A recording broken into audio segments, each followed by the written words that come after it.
Assalamualaikum warahmatullahi wabarakatuh. Ya Syekh Abdul Halim, kaifahal? Nama saya Ridwan bin Mahmud dari Shah Alam, Selangor, Malaysia. Ayah saya Mahmud bin Zakaria banyak mengikuti kuliah Tuan Guru di YouTube.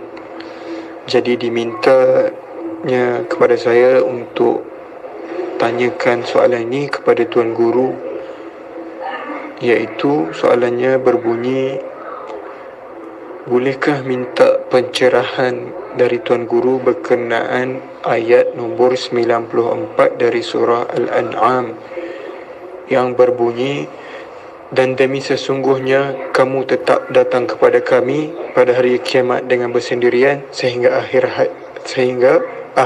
ayat, iaitu sehingga habislah ayat ni. Ayat nombor 94 dari surah Al-An'am. Minta Tuan Guru beri sedikit pencerahan dan komen.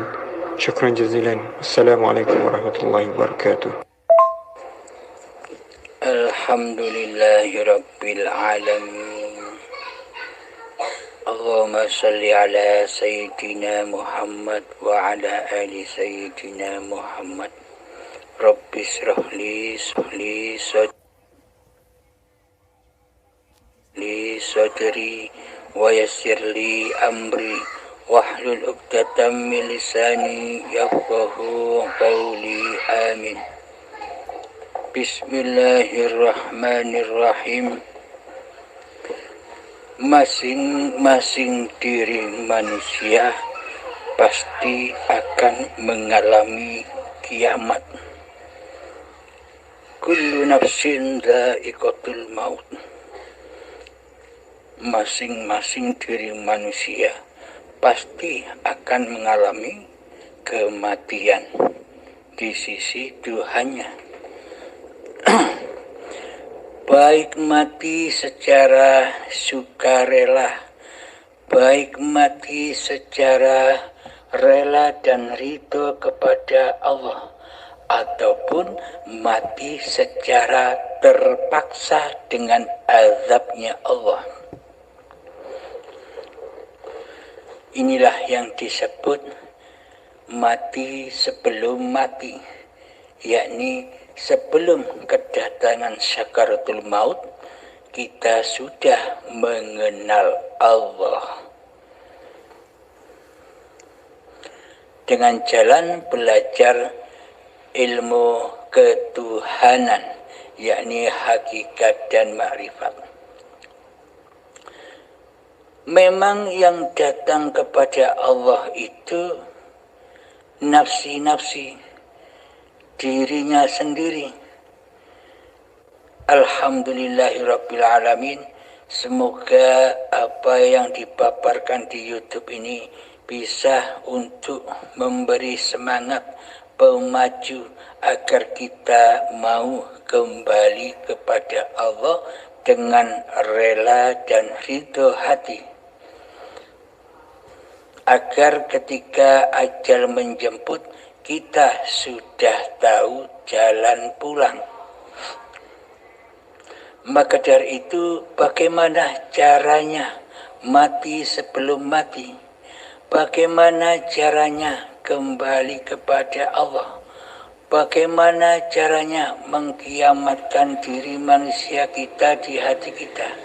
Caranya dengan berzuhud, latihan tafakur, latihan mengheningkan cipta-cipta diri manusia kita di hati kita. Selama ini hati kita ini sudah penuh sesak dengan babakan keduniaan, sehingga gelaplah di dalamnya tentang ketuhanan. Jadi pada intinya selama ini jiwa kita mati di dalam kesadaran bertuhan. Selama ini yang menjadi Tuhan adalah diri kita, yang menjadi Allah adalah diri kita, tapi kita tidak terasa. tapi kita tidak menyadarinya. Terbukti seluruh sifat-sifatnya Allah sudah kita akui sebagai sifat diri manusia kita. Itulah bukti bahwa selama ini kedudukan kita berposisi sebagai Allah. Sedangkan pemilik sifatnya sendiri, yakni Allah, sudah kita buang jauh-jauh, sudah kita tiadakan di hati kita, sudah kita gaibkan di hati kita selama ini. Maka dari itu, meskipun kita bertaubat kepada Allah dengan perilaku kezaliman hati kita selama ini, bertaubat dengan istighfar, seumpama sehari 1.000.000 kali membaca istighfar. Meskipun satu hari 1.000.000 kali membaca istighfar, tak akan ada imbasnya sedikit pun. Karena yang masih merasa mampu membaca istighfar masih Tuhan nama diri kita. Masih manusianya yang mentuhani di dalamnya. Masih diri manusianya yang merasa berkuasa untuk membaca istighfar.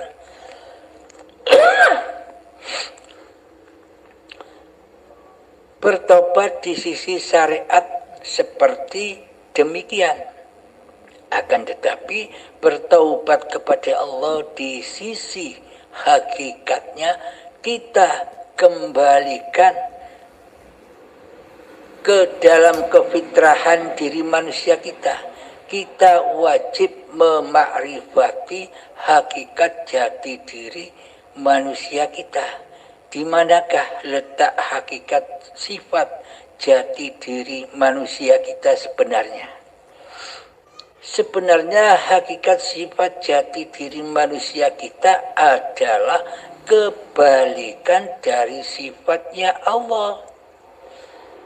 Jika Allah itu bersifat wujud, maka diri manusia kita layaklah kembali kepada Adam. Dari Adam kembali ke Adam. Dari tiada kembali kepada ketiadaan. Jika diri kita masih merasa diri kita yang ada, pasti Allahnya gaib, pasti Allahnya tiada, kebalikannya. Namun bila kita sudah mengheningkan cipta-cipta diri manusia kita, menyatakan di dalam hati kita bahwa diri manusia kita ini sebenarnya Adam, tiada, bahwa diri manusia kita ini sebenarnya gaib, bahwa diri manusia kita ini sebenarnya mati, maka nyatalah wujud ya Allah, hidup ya Allah, kuasanya Allah di hati ini. Maka nyatalah bahwa hidup ini Allah. Berarti yang menyaksikan Allah ya Allah, bukan manusianya yang bisa menyaksikan Allah. Karena bagaimana mungkin manusianya bisa menyaksikan Allah, sementara manusianya Adam, tiada, gaib, mati. Mana mungkin manusianya bisa bersyahadat, mana mungkin manusianya bisa menyaksikan Tuhannya, kecuali Allah sendiri yang menyaksikan zatnya sendiri. Yang bisa menyaksikan hidup, yang bisa merasakan hidup adalah hidup itu sendiri. Coba ketika kita sudah tidak hidup, apakah kita bisa merasakan hidup? Sedangkan kita sudah Adam. Jadi yang bisa merasakan Allah ya Allah. Jadi inilah yang dimaksud makrifat putus. Kebanyakan pengertian selama ini kan manusia memandang yang bermakrifat itu manusianya. Oh itu loh manusia yang makrifat. Oh itu loh waliullah. Kebanyakan manusia menilai badan-badannya lah yang bermakrifat, badan-badannya lah yang waliullah. Terbukti masih banyak manusia berbondong-bondong menziarahi makam para wali karena mereka memandang badannya lah yang wali, badannya lah yang bermakrifat. Padahal hakikatnya yang bermakrifat, padahal hakikatnya yang wali, yakni ya Allah sendiri, ya hidup itu sendirilah al-wali. Jadi sebenarnya seluruh manusia ini adalah wali-walinya Allah. Akan tetapi mayoritas manusia tidak rela dan tidak ridho hatinya bila berwalikan kepada Allah, bila dikuasai oleh Allah, bila dihidupi oleh Allah. Mayoritas manusia lebih cinta ia berwalikan kepada hawa nafsunya sendiri, kuasa hawa nafsunya sendiri, kehidupan hawa nafsunya sendiri. Karena hati manusia masih keras melebihi kerasnya batu, hati yang buta. Maka dari itu tiap-tiap diri manusia pasti akan dipulangkan kepada Allah, pasti akan rojiun kepada Allah melalui kiamat-kiamat yang akan dialaminya. Jika kita belajar hakikat dan makrifat saat ini, maka kiamatnya bukan nanti, kiamatnya ya sekarang. Apa maknanya mengkiamatkan wujud diri manusia kita di hati kita, menghancur leburkan kewujudan diri manusia kita di hati kita, menghancurkan kehidupan manusia kita di hati kita, menghancurkan kekuasaan diri manusia kita di hati kita. Jadi ketika sudah hancur lebur semuanya, maka heninglah, maka sudah tiada pengakuan lagi manusianya, karena sudah hancur lebur di dalam keheningan. Maka setelah itu nyatalah Allahnya, nyatalah hayatullah, bahkan hayatullah mengakui hakikat diri sejatinya di dalamnya. Innani adallah, sesungguhnya aku ini Allah, hidup ini Allah. La ilaha illa ana, tiada Tuhan selain aku. Kata hidup begitu. Namun ketika hidup masih diakui oleh manusianya, maka manusianya lah yang ngaku-ngaku jadi Allah. Akhirnya kalimatnya innani anallah, sesungguhnya aku ini Allah, kata manusia. Tapi manusianya tidak terasa. Sesungguhnya aku ini hidup, kata manusianya. Karena manusianya masih merasa bahwa hidup ini hidup manusianya. La ilaha illa ana, tiada Tuhan selain aku. Manusianya mengaku dirinya berkuasa di dalam segala tindak lakunya badan. Ini manusia yang masih belum mengkiamatkan dirinya, belum ketemu alam kiamat.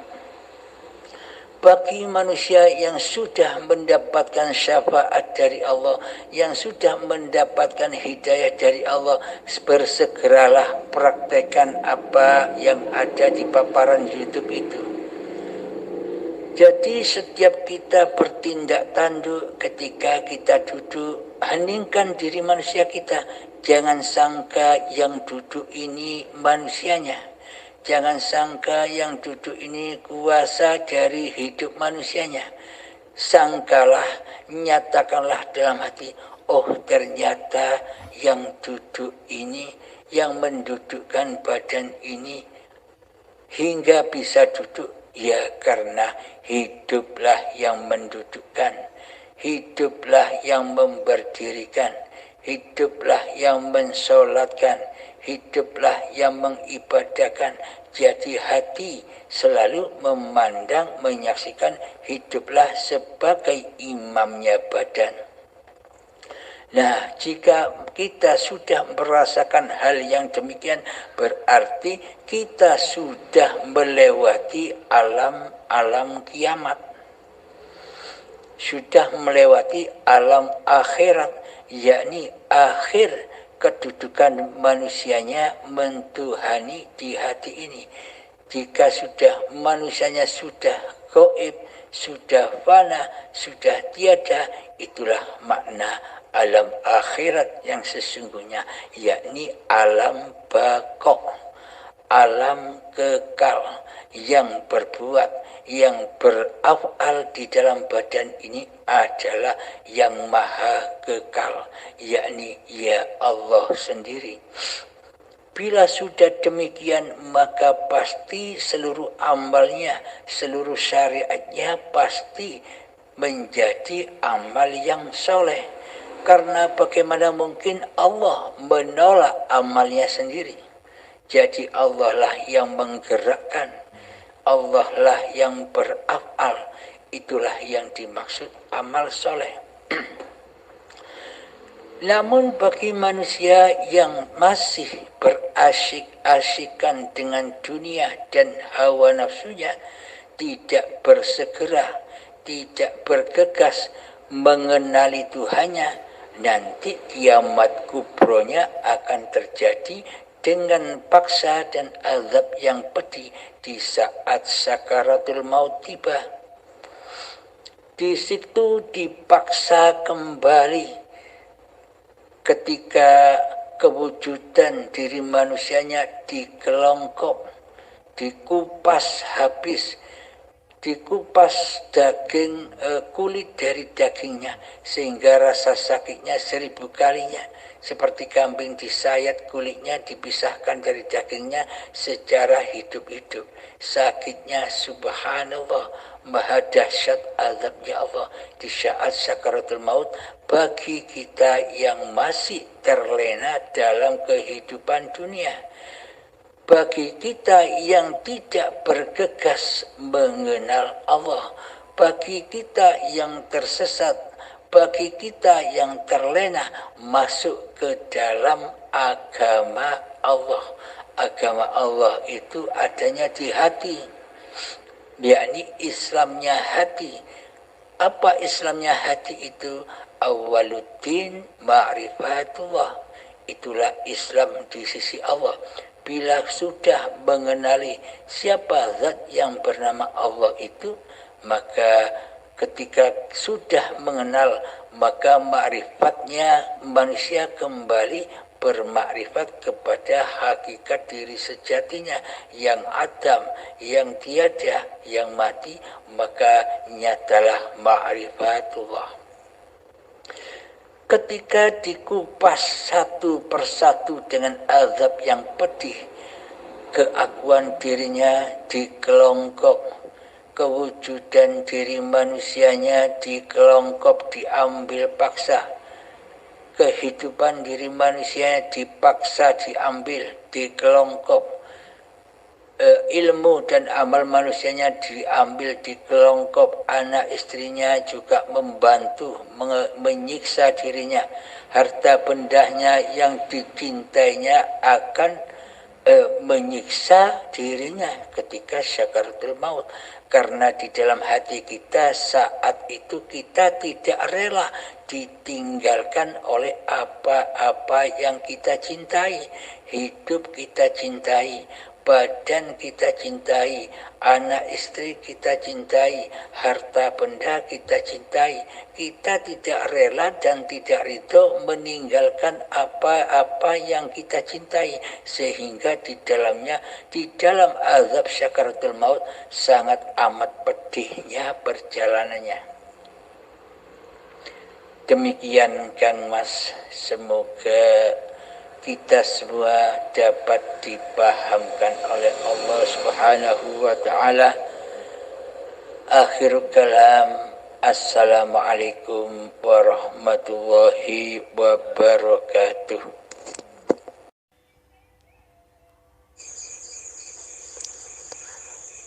Assalamualaikum warahmatullahi wabarakatuh. Sebelum kembali ke pertanyaan, saya ucapkan banyak-banyak terima kasih karena Ustadz Sudi mau menjawab semua pertanyaan saya. Iya Ustadz, kembali lagi ke pertanyaan, apakah yang dimaksud hablum mim masadah itu? Sedangkan yang saya tahu hablum minallah dan hablum minan nas. Adakah hablum mim masadah itu Ustaz? Terima kasih. Assalamualaikum. Alhamdulillahirabbil alamin. Hablum mim masadah adalah tali penyaksian, baik tali penyaksian di dalam hablum minallah dan hablum minannas. Bila manusia belum terjalin hablum minallahnya, maka pasti hablum minannasnya tidak benar. Seolah-olah benar, kelihatannya benar, akan tetapi di sisi Allah masih belum benar karena belum hablum minallah.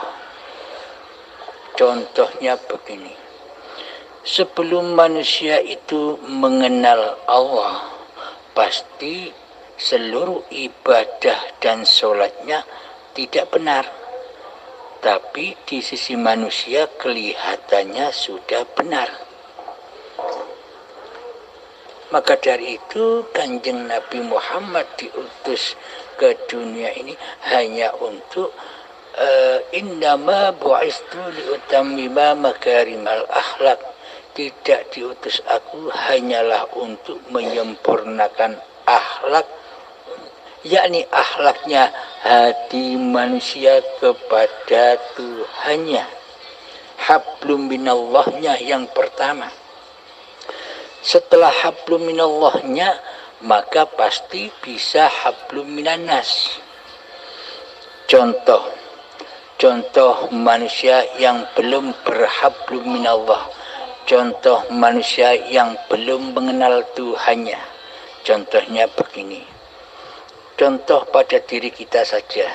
Ketika kita belum mengenal Allah, ketika kita berniat baik, ketika kita bersedekah kepada fakir miskin atau anak-anak yatim, minimal di hati kita ada harapan dan harapan agar rezekinya bertambah banyak, harapan rezekinya agar bertambah langgeng, harapan rezekinya agar supaya ditambah oleh Allah, harapan kebanggaan atau rasa terima kasih dari yang kita santuni, harapan kehormatan, harapan kemuliaan. Nah, itu kan berarti belum ikhlas, berarti berharap pada selain Allah. Intinya hati mensekutukan Allah dengan dirinya, hati mensekutukan Allah dengan apa-apa yang diharap-harapkannya selama ini. Inilah bukti bahwa orang yang belum mengenal Allah itu pasti sholat dan seluruh amal ibadahnya dan sedekahnya pasti tersesat dari Allah, akan tersesat kepada dunia dan hawa nafsunya, yakni mempersembahkan kepada hawa nafsunya, bertuhankan kepada hawa nafsunya sendiri, karena selama ini kita tidak mengenal Allah. Pasti hablum minan nasnya juga penuh dengan kedustaan dan kedustaan. Meskipun di sisi manusia kelihatannya kita orang yang dermawan, kelihatannya kita orang yang ahli ibadah di sisi manusia, karena manusia masih sama-sama manusianya, sama-sama mentuhankan hawa nafsunya. Pasti yang dipandang hanya laku badan-badannya, gerak badan-badannya, tidak mampu menerobos hatinya. Inilah bukti hablum minan nas bagi hamba yang belum mengenal Tuhannya. Pasti semuanya tersesat, bahkan meracuni dirinya dengan kebanggaannya, dengan rasa hormatnya, dengan rasa mulianya di atas amal ibadahnya. Jadi hablum minan nasnya terputus, tersesat, karena hablum minallahnya belum diraih.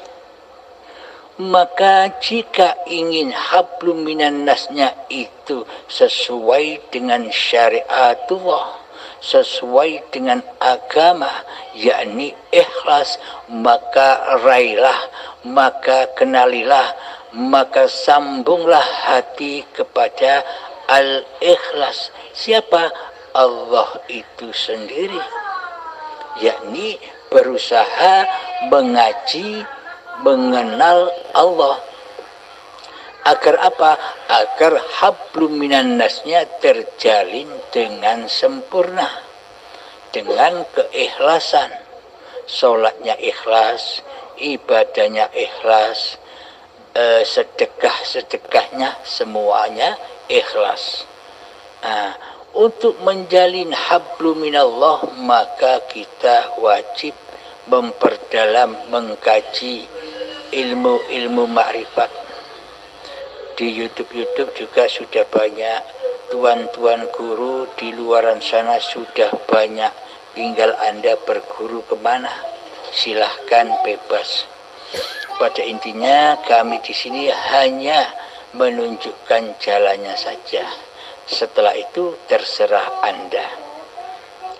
Maka dari itu jalan menuju hablum minallah, maka fitrahkanlah dulu kewujudan diri manusia kita, yang mana sejatinya sifat diri manusia kita ini adalah kebalikan daripada sifat-sifatnya Allah.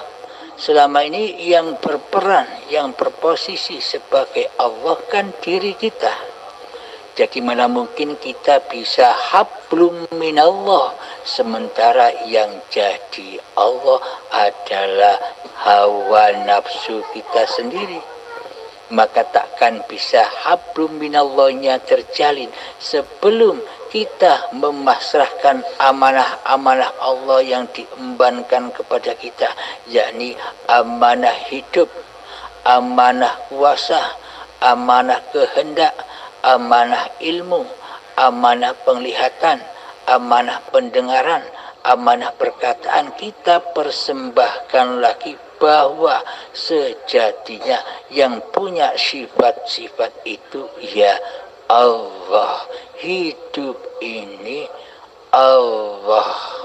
Ketika manusianya sudah hancur lebur keberadaan diri manusianya, kembali ke alam keabadiannya yakni Adam, maka nyatalah hablum minallahnya, yakni yang bisa menyambung tali Allah adalah Allah sendiri. Yang bisa menyaksikan Muhammad ya Allah sendiri. Maka ketika sudah nyata bahwa hidup ini Allah, maka inilah yang dimaksud ma'rifatullah. Bukan manusianya yang bermakrifat, tapi Allahnya lah yang bermakrifat. Ketika hati sudah berkondisi demikian, pasti ketika kita sholat, pasti di situ sudah tidak teraku-akui bahwa yang mampu sholat adalah manusianya, yang mampu ibadah adalah diri manusianya, yang mampu untuk bersedekah adalah bukan diri manusianya. Jadi manusia sudah tak merasa dirinya mampu bersedekah. Semuanya tergerak dari kehendak dan kuasa Allah lah yang menggerakkan badan ini dan yang memampukan badan ini untuk mensedekahi sesama. Jadi di dalamnya sudah tak berharap apa-apa kecuali selalu hati menyaksikan Tuhannya. Inilah yang dimaksud hablum minan nas. Jadi hablum minan nasnya tidak tersesat dari Allah. Jadi sempurnalah hablum minallah dan hablum minan nas. Jadi inilah yang dimaksud hablum min syahadah. Alhamdulillahirabbil alamin, menyaksikan hablu minallah dan hablu minan nasnya. Siapa yang menyaksikan? Apakah makhluk bisa menyaksikan? Yang menyaksikan hablu minallah dan hablu minan nas, ya Allah lah sendiri sebagai pencipta manusia. Akhirul kalam, assalamualaikum warahmatullahi